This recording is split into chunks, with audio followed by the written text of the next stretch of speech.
Good morning. Today is Monday, April 8th, 2024, and this daily bread is titled, Living for Eternity, Not Tomorrow.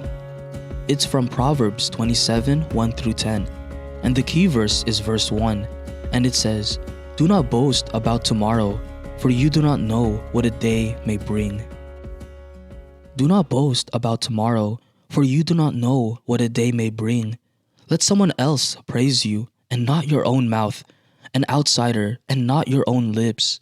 Stone is heavy, and sand a burden, but a fool's provocation is heavier than both.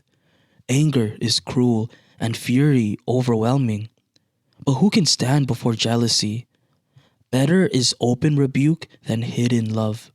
Wounds from a friend can be trusted, but an enemy multiplies kisses.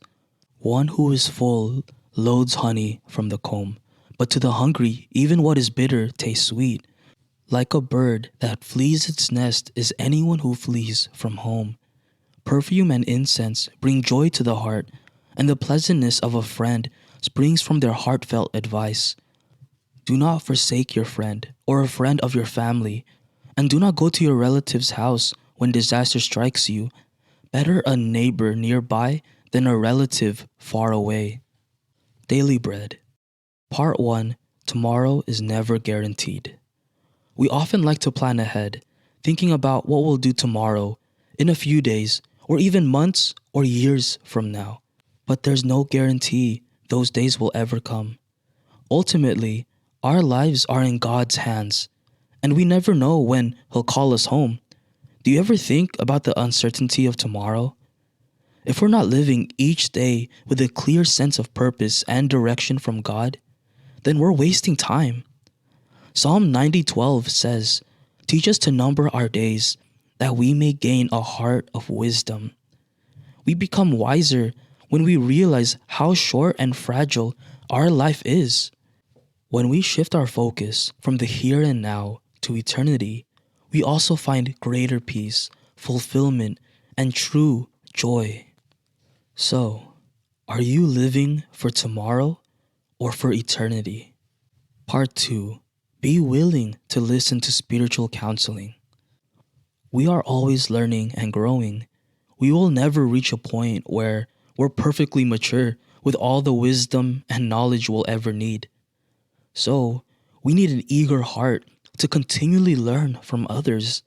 Sometimes, this means listening to hard truths from our friends and spiritual mentors, and though it may be painful, it is absolutely necessary for our spiritual growth. Verse 6 says, Wounds from a friend can be trusted, but an enemy multiplies kisses. A real, trustworthy friend will give us honest advice. It's far better to get the hard truth from people who care about us than to get fake compliments and flattery. If we really want to grow, we need to be challenged to grow. Let's humbly listen and learn from others so that we can develop our spiritual life and become the people God made us to be. Prayer. Lord, please help me open my heart to spiritual guidance and counseling. I want to humbly listen to others, especially to those who offer honest advice for my growth. Tomorrow is uncertain, but my eternity with you is secure. Help me to keep learning and growing by focusing on eternity, so I live each day with purpose and wisdom. One word: don't live for the here and now. Focus on eternity.